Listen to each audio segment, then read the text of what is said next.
This is Bloomberg Law with June Grasso from Bloomberg Radio.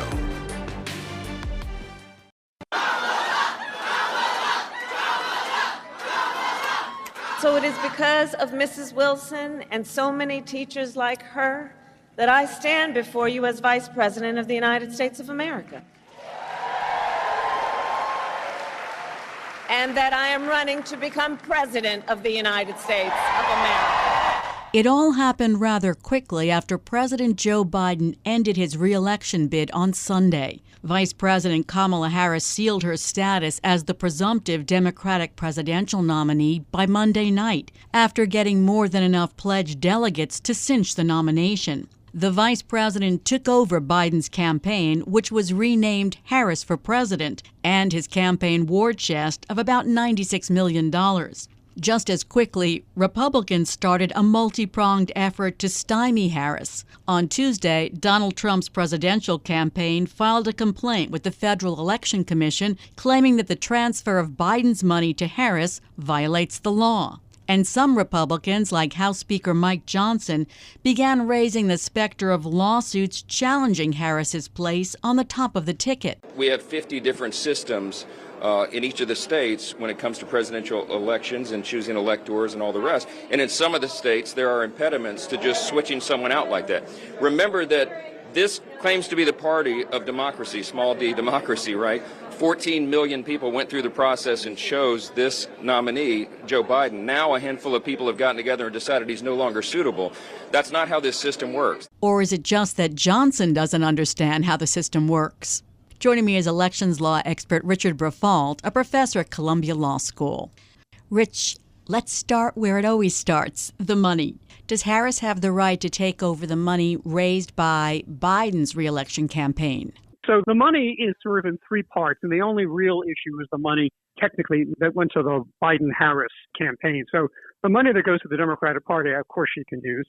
And I think they also had a PAC going, a super PAC going, and that, of course, they can use. The issue was the money that went to Biden-Harris specifically. And there, I think it's a smaller amount, maybe like 90 million, but I'm not sure about that. The assumption of all the campaign finance people I've spoken to is, yes, as long as Harris continues to be on the ticket, it's money that she can use. The issue would have been more if the Democrats nominated someone else. Then I think the Biden-Harris committee would have had to transfer the money to the Democratic Party, and the Democratic Party would have the money. But as long as she's the nominee, she is part of Biden-Harris, which I think now has already been renamed Harris. So the assumption of just about every campaign finance lawyer I know is that, yes, she can use it. But I think the overwhelming assumption is that the money went to her also. It was going to Biden and Harris. Harris is still running.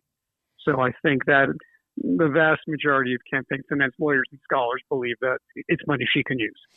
Trump's presidential campaign filed a complaint with the Federal Election Commission. It seems like a long shot, though, for a couple of reasons.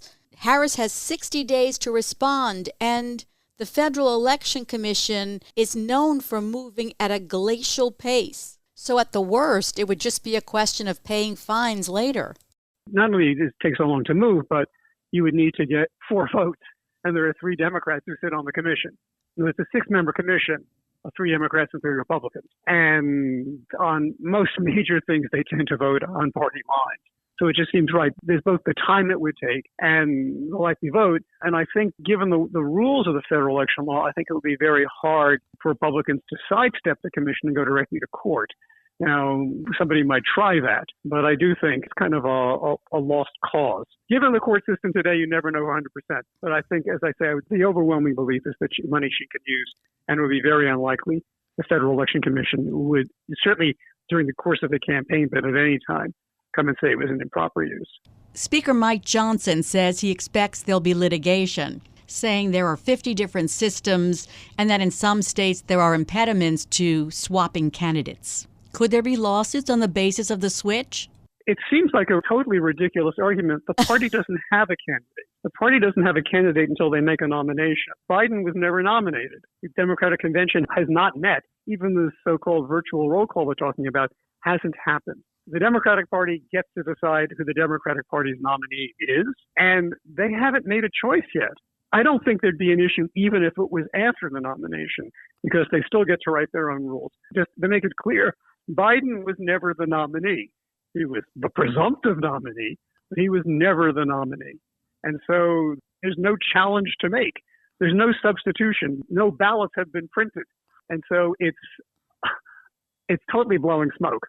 So then what about the June 21st memo from the Heritage Foundation, the conservative think tank, where it says it views swing states Georgia, Nevada, and Wisconsin as likely arenas for pre-election legal challenges because they have specific procedures for withdrawal of a presidential nominee?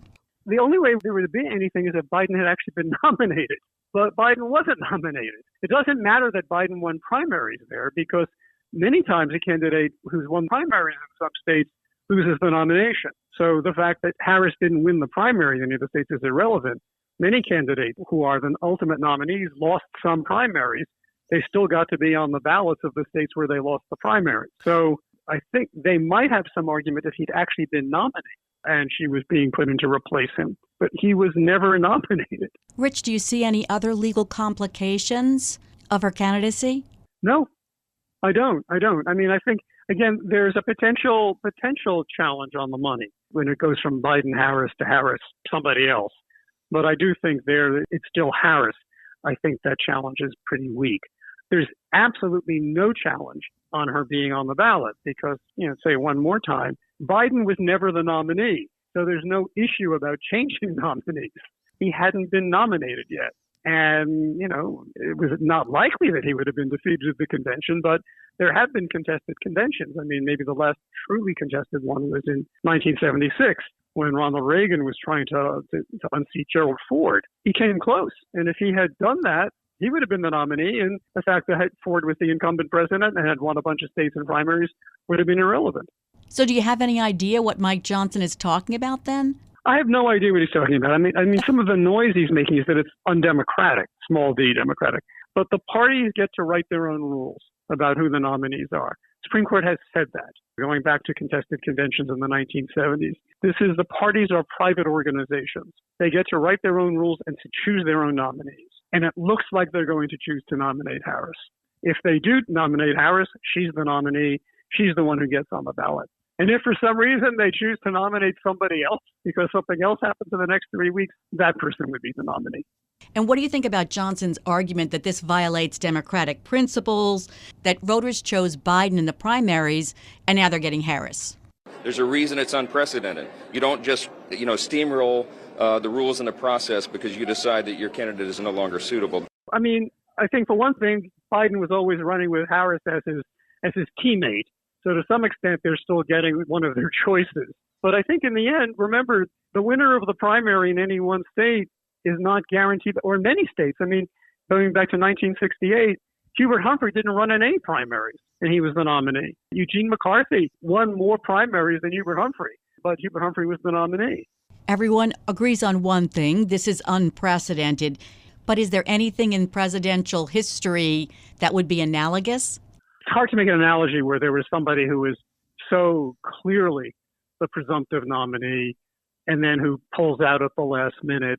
There have been a couple of elections where a candidate dies, but the person's already been nominated. And then there's a scramble to replace that candidate. That has happened. But I can't recall anything like this where there was somebody who had won all the primaries, was the presumptive nominee, and then decides, no, I'm not going to run. And the party quickly rallies around another person. But again, this is the person who was his number two. It's not a challenger who is going to be chosen. So it is unprecedented, but it's entirely consistent with the rules. Maybe just leave it at that, is that, again, just to make it clear, he was never the nominee. So they're not replacing a nominee. They're just picking a nominee. And when people were donating money, they were donating money to Biden-Harris. It looks like they're still going to get Harris. Rich, delegates are planning a virtual roll call vote within the next 2 weeks to confirm Harris as their nominee for president. Just suppose that doesn't happen for some reason. The way delegates work in the Democratic Party, even if Biden were running, the nature of the pledge is it's like an honor pledge or a good faith pledge. So even the pledge delegates actually could have voted for someone else. So the fact that they kind of announced a commitment to her they're not legally pledged to her. So people could change their minds. I mean, I'm not saying that's going to happen. But I think the real issue is, I think I saw Marianne Williamson might have declared, I think under the rules of the Democratic Party, anyone who wants to be nominated would need the support of 300 delegates with no more than 50 from one state. And at this point, it doesn't seem like there'll be any other candidate. So I think in that sense, she has it wrapped up. None of the other prominent figures in the Democratic Party have indicated any interest in running. I think at this point, they've all endorsed her. So in some sense, it's technically open, but she's going to be nominated, presumably, if not by acclamation, then by some overwhelming vote. Then I guess the only mystery left is who she'll choose as vice president. Thanks so much, Rich, for clearing up the confusion and ending the speculation. That's Professor Richard Briffault of Columbia Law School. Coming up next on the Bloomberg Law Show, you may remember in late May when the Justice Department filed a major antitrust lawsuit to break up Live Nation and Ticketmaster. Well, we've just seen Live Nation's first response, and it's pretty underwhelming. I'm June Grasso, and you're listening to Bloomberg. Ticketmaster can impose a seemingly endless list of fees on fans. Those include ticketing fees, service fees, convenience fees, platinum fees, PriceMaster fees, per order fees, handling fees, and payment processing fees. Anyone who's bought concert tickets on Ticketmaster can probably relate to Attorney General Merrick Garland's description of the seemingly non-ending fees to purchase. Ticketmaster, the country's largest ticketing company, and its parent company, Live Nation, the country's largest concert promoter, have a long history of clashes with major artists, including the fiasco in 2022 when the website crashed during a pre-sale for a Taylor Swift stadium tour. That even led to congressional hearings. Garland said it was time for fans and artists to stop paying the price for the monopoly. And so the Justice Department and more than 24 states filed a sweeping antitrust lawsuit in May to force the breakup of Live Nation and Ticketmaster. Live Nation suffocates its competition using a variety of tactics, from acquisitions of smaller regional promoters and venues, to threats and retaliation, to agreements with rivals designed to neutralize them. This has included acquiring or co-opting key independent promoters. Live Nation denies it's a monopoly, and its CFO, Joe Berchtold, told the Senate Judiciary Committee last year that it was not responsible for high ticket prices. Pricing and distribution strategies are determined by the artists and their teams. Service fees, even if they're called ticketing fees, are retained mainly by the venues. And their portion of the service fee that Ticketmaster retains has been falling steadily over time.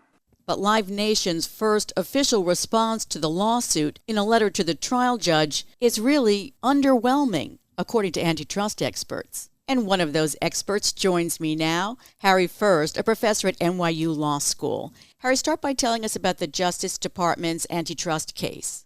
Okay, so this is in some ways basically a suit to correct a bad mistake the Justice Department made in 2010. So it's taken them a while, but eventually antitrust enforcers are trying to get it right.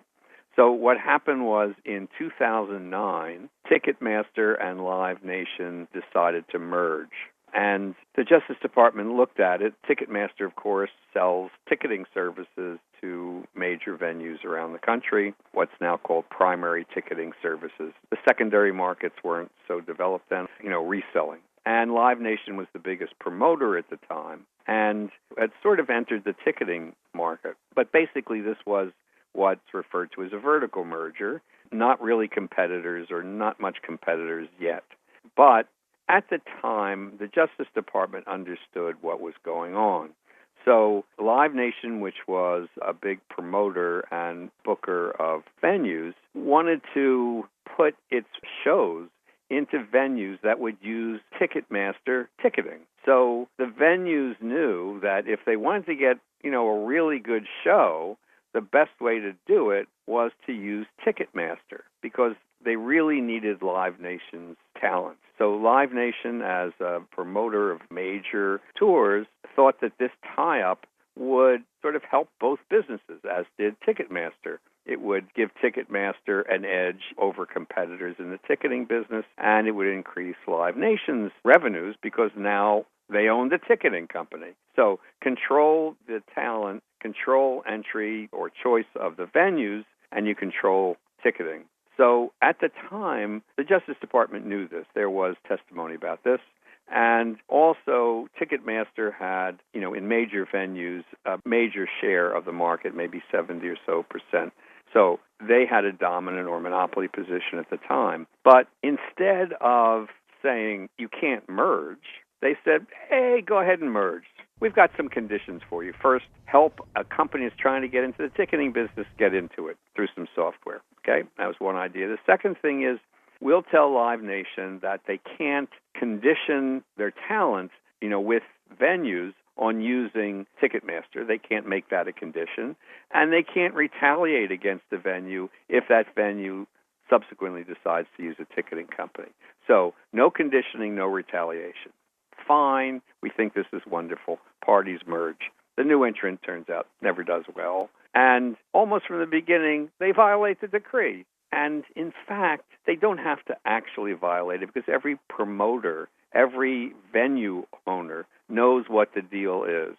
Give Live Nation the ticketing revenue, more likely you're going to get the good tours into your venue. And there's a lot of competition for that. So this decree never worked. It didn't work because the parties violated. There were later proceedings because it looked like they were violating it. And then came Taylor Swift. And then the hearings in the Senate. That was the push, wasn't it, for the Justice Department to actually sue? That finally pushed the Justice Department. This has been a pretty aggressive Justice Department on antitrust to say, this really, it's almost 15 years. It just didn't work. And it's time to do something about it. So the lawsuit we see now is the Justice Department saying Ticketmaster has a monopoly position in primary ticketing services, and it's solidified by being owned by Live Nation. We've got to stop it, declare them a monopoly, and then break them up. So they're at the motion to dismiss stage, and the trial judge had asked Live Nation to identify issues it might move to dismiss. Live Nation offered its first official response to the suit in a letter to the judge, and its response was quite narrow, really just challenging one of the government's claims, the tying claim. What did you think of Live Nation's response? Not much. I mean, okay, it involves a little more factual analysis of who's forced to do what. It's basically a compelled arrangement. So there is in the Justice Department's complaint, not just a complaint about the monopolization of the ticketing markets and large venues, there's a complaint about a tying arrangement that involves talent itself. So a tying arrangement is basically you have two products. A seller says, if you want my A product, guess what? You've got to take B. So, if you want my car, you got to take my tires. There's always a question of what two products are. But that's the basic of a tying arrangement. And the Justice Department alleges that talent knows there's this talent promoting services market that Live Nation also is involved in. So if you want those promotion services, you got to be sure to be booked into the proper venues that, of course, are using Ticketmaster. This is part of the complaint, and it's a part that the defendant, Ticketmaster Live Nation, says it might move to dismiss. But frankly, it seems like a rather minor part of the complaint. The big part is their monopolization claim, and the big relief is to break up the company. So tying can be a problem, and it has historically been a problem, but it's not the central problem of this piece of litigation. So they haven't made their motion yet, and it's a little, I don't know what they're doing with this particular part. They are trying to move the case to a different court, so maybe they don't want to, reveal their entire legal strategy at the moment. I really don't know. But they're trying to change where the case is going to be tried from New York to D.C. Yeah, and why do they want to change venues? Do they think they'll have more luck in D.C. than in New York? I knew you were going to ask me that. I guess I'm too predictable. And I'm not really sure why they want to do that. Slow things down. Maybe they're dissatisfied with this particular judge. They know who they've got here. Maybe the docket is slower in D.C. They've got a lot of cases there. Part of it may be related to their effort to dismiss the state claims. So the states are asking for damages, not clear which states, but under their state law. And there's now precedent in the D.C. Circuit, which takes a somewhat dim view of these kinds of state claims in antitrust cases, a case that involves the Facebook litigation in the District of Columbia. So maybe they feel they have a better chance of getting those state claims dismissed there. And the state claims also come with a request for a jury trial. So hard for me to know exactly strategically, what all is going on. And I mean, obviously, people don't ask for change of venue unless they think they'll be better off someplace else. But I'm not quite sure why they think that. And so in this letter to the judge, they tried to knock out the state claims in different ways. Are they trying to avoid a jury trial in a case like this where, I mean, who hasn't been aggrieved by Ticketmaster? You mean you think the jury might not be too sympathetic? That's what I'm thinking. The company that everyone hates? Yeah, that's a good instinct, I think, on this. They really would not want to have to present this case to a jury. And the claim for damages it's a little vague, which the defendant does say, and I think correctly. Not that it can't be made less vague, but if there's not a claim for damages, then the case gets tried before a judge. And you just hope, I guess, that the judges never bought a ticket. Now, if it doesn't get moved, they're going to make the same claims in New York. And, they've already cited the D.C. Circuit case. But, it's stronger if it's in a circuit in which you're litigating, not in a sister circuit. As you mentioned, DOJ wants a breakup of the company, which is a drastic remedy. But I've heard it said that if it applies anywhere, it should be here.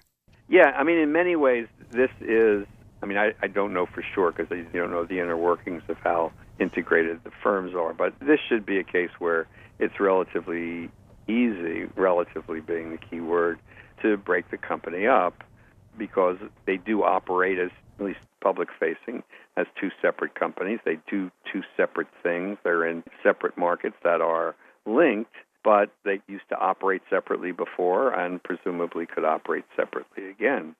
So I think you're right. This is a case where, restructuring of the company sounds like it is doable. The question is whether that's going to change Ticketmaster's monopoly position or not, and that's sort of the next step. So you could break them up, but, how much will that increase competition in itself? Can Live Nation use the fact that DOJ allowed the merger to proceed in the first place and then agreed to extend the initial consent decree as recently as 2019, even after it found that Live Nation repeatedly violated the decree? They will make that argument. Is it a good legal argument? I really don't think so. There is not what's called an estoppel against the government. The government is able to and free to change its policy as it sees how it works. There are older cases in which the government accepted a particular remedy. The remedy didn't work out. The district court judge, in fact, in that older case said, gee, I can't change this decree. You entered it. And the Supreme Court said, no, you can. It didn't work 10 years. You had a chance for this to work, and it didn't bring competition. 10 years is long enough. So I don't think in the end that's really a good argument. Things change, and decrees don't work out, and they don't bind successive governments forever. Always great to get your insights, Harry. Thanks so much. That's Professor Harry First of NYU Law School. Coming up next, defense attorneys, beware of those plea bargaining sessions. I'm June Grasso, and you're listening to Bloomberg. Plea bargains account for almost 98% of federal convictions, and we've all seen how it works, sort of, in movies and TV shows like Presumed Innocent, where the defense attorney is trying to get his client a plea deal. Blood and guts everywhere at her home, not so much as a microscopic drop in his car. He cleaned it. Or on his clothing. Cleaned it also. No murder weapon. Disposed of it. Rusty cannot risk spending the rest of his natural life in prison, and you cannot chance an acquittal and the obliteration of all of your political capital. We'll cop to the obstruction 3 years. Wait, you seriously think we'll plead it out on an obstruction charge? But what if prosecutors use information they get from defense lawyers in those sessions against the defendant? That's basically what happened to Senator Bob Menendez in his corruption trial. While the gold bars, the $500,000 in cash, and the Mercedes-Benz got most of the attention, federal prosecutors made an unusual and aggressive move in charging Menendez with obstruction based on the presentation made by his former lawyer in a meeting with prosecutors before the indictment. Joining me is former federal prosecutor Ariel Newman, a partner at Byrd Morella. Ariel, how common is it for defense attorneys to meet with prosecutors to try to talk them out of bringing charges? So in this case, we're talking about pre-indictment, meaning before the defendant is charged. And these meetings are very, very common, especially in the white-collar context where we're talking about fraud crimes of some sort. We are going in and making the case to the prosecutors about why they shouldn't pursue a case against our client. And it may be legal arguments, it may be factual arguments, but we are trying to convince them that they don't have a case or for whatever reason they shouldn't pursue a case that they think they have. Are these meetings supposed to be confidential, or can prosecutors use the information given to them at trial? Usually there is an agreement, or there's a request for an agreement by the defense lawyer that these are protected as settlement conversations. There's a federal rule of evidence that says settlement communications can't be admitted for almost, and that's an important almost any purpose at trial. And so generally, the expectation is that these are going to be largely confidential. And then the caveat to that is sometimes there is an agent, let's say an FBI agent, who is taking notes during the meeting. If that's happening, you tend to know that it may not be as confidential as you hope. Also, I've had it where they write a report and then they produce it in discovery. If the government goes ahead and charges your client anyway, and there's other people who are charged in the case along with your client, and suddenly they are seeing a report about what you said during that meeting where you were trying to convince the government not to charge your client. Was that in a case where you thought what you were saying was not to be used? Yes, we thought it was a confidential settlement meeting. They never tried to introduce it at trial, but there isn't really anything prohibiting them from doing what they did unless you have an agreement explicitly that they won't. And I have found more and more as I've asked for those agreements that prosecutors, and especially prosecutors from what we call main justice, DOJ in D.C., as opposed to the local U.S. Attorney's Office, are less and less willing to have any sort of agreement about what they're going to do with the information you provide. But what happened in the Menendez case, honestly, I've never heard of that before, and everybody I've talked to has never heard of it before, where the prosecutors in that case charged the defendant with obstruction because they claim the lawyers provided false factual information during those meetings, which they say the lawyers got from the defendant. We are always talking about facts during these meetings. We're making legal arguments, but we're also making factual arguments. And I've never heard of, and like I say, nobody else I know of has ever heard of the government charging obstruction based on what you say during those meetings. And we should point out that the exception to the federal rule that you referred to before is that statements made during these negotiations can be used to prove obstruction, as in the Menendez case. So Abby Lowell, a high-profile criminal defense attorney, represented Menendez in these pre-indictment negotiations with the prosecutors in the Southern District. And he made a PowerPoint presentation. Is that unusual? Not at all. Very common. It helps outline the discussion, helps frame what you're going to be talking about, and hammer home the points that you want the government to focus on. So very, very common to have a presentation, and I think important in any of these presentations that's all it is maybe an outline or maybe just a couple bullet points on a screen, maybe a couple pictures or citations to cases. None of us are putting the entire context of what we're going to say up on the screen. In fact, my practice is edit it down to the fewest words possible. The judge allowed the government to introduce at trial pages from that PowerPoint presentation. What about attorney-client privilege? What about attorney work product? Where were those concepts in this?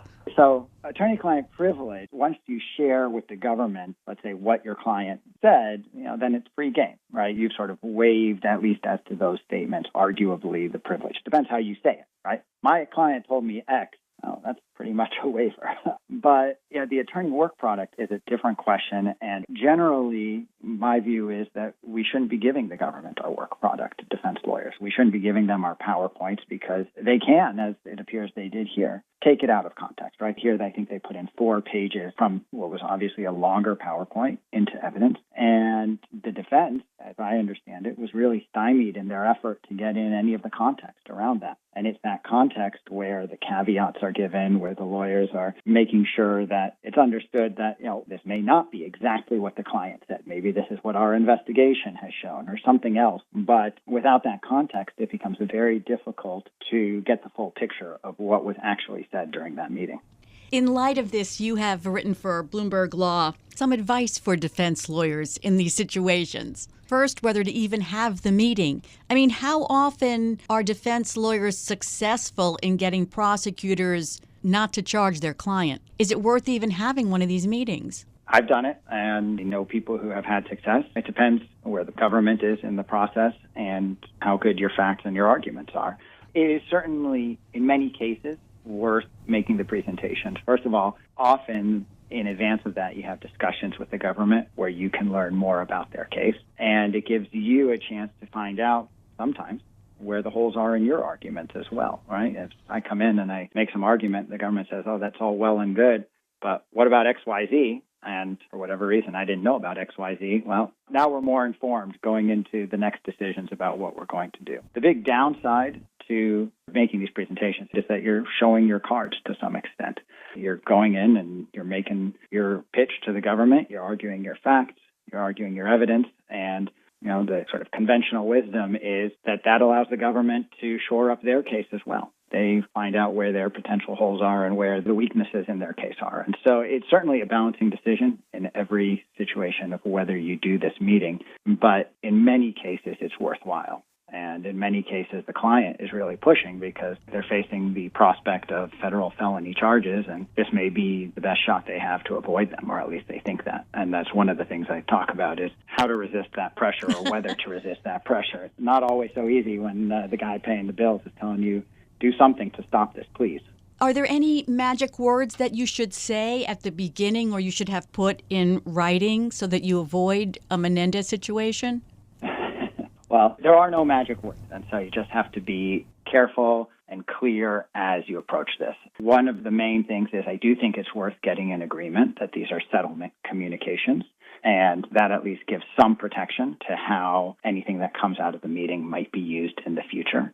And a big one that I think we see here is where at all possible, not to source the information that's in your presentation to your client, meaning not to say, my client told me X or my client says Y about this situation. And once you say that, you are then really putting the client on the line and their credibility on the line. So in talking to other defense lawyers, do you think that they're more aware now or more afraid of what might happen in these meetings? I think this prosecution, for people who are aware of it, sent a bit of a shockwave through the defense bar. I haven't had a reaction like I had to this article from the defense bar. People pointing out to me that they are changing their practices, people responding that they've never heard of this and they're going to have to think about it going forward. We're going to have to see whether this was an outlier, very aggressive prosecution, or whether this is something that is going to be a new tool in the government's tool belt, and we're all going to have to be cognizant of it. So I do think it's going to change, or at least make us more cautious as we go into these meetings. Menendez says he's going to appeal his conviction all the way to the Supreme Court if necessary. And we've seen the Supreme Court in the last decade or so narrowing the definition of corruption, leading to a number of convictions of public figures being overturned. Do you think that'll be one of his points on appeal? So I'm sure it's something he'll bring up. I've had bribery cases, public corruption cases, and this is sort of where the rub is right now as the Supreme Court is going through and, as you say, narrowing the definition of what we call an official act. I would be shocked if they don't focus on that. They were focused on it in the pretrial and then again during the trial. And it seems to me that they've got some good arguments and they've got some that may be more of a challenge. It's really about whether Menendez was using his official position on any decision or action on any question, matter, cause, proceeding, or controversy, which may be pending before him in his official capacity. So, for instance, he as was alleged, interfered with a state prosecution by calling up a state prosecutor and saying, hey, maybe take another look at this. Well, that's not really something that's pending before him, and maybe a harder argument that that's an official act. He doesn't really have an official role there. He's sort of using his influence and position, whereas maybe, as he's alleged, to have interfered with the nomination of the U.S. attorney from New Jersey by essentially corruptly making a recommendation to the president of who to nominate. Well, that may be closer to the line because that is the traditional function of the senator from a particular state, and that is potentially something that was pending before him in his official capacity. So it seems to me that they may have some luck, but I'd be surprised if they can fully get everything reversed. And that's just one part of the case. Obviously, there's other pieces that don't rely on that official act element. Those are going to be harder for them to succeed on from what I can see. Do you think his conviction for being an agent of Egypt will be easier for the defense to attack? I think what you have to look at is the full picture, right? Because the argument is essentially that legislators, and especially a senior senator like him, who's doing the foreign affairs work that he's doing, are going to have contact with foreign officials and are going to take positions that may be to the benefit of a particular country, in this case, Egypt. And so that's just sort of part and parcel of what they do as a member of Congress. The challenge in a case like this is, well, what about the rest of the picture, right? And here it's the cash and the gold bars and the deleted messages and so on and so forth that the jury obviously felt that takes it out of the realm of what you're doing in your official capacity and puts it more into the realm of something that is corrupt. And so that's what's going to be the bigger challenge, I think, on appeal is how do you question the jury's verdict in light of the full scope of the evidence? And that's always what makes these cases difficult. Menendez's lawyers say they're going to appeal aggressively. So we'll see what arguments they come up with. Thanks so much, Ariel. That's Ariel Newman of Bird Morella.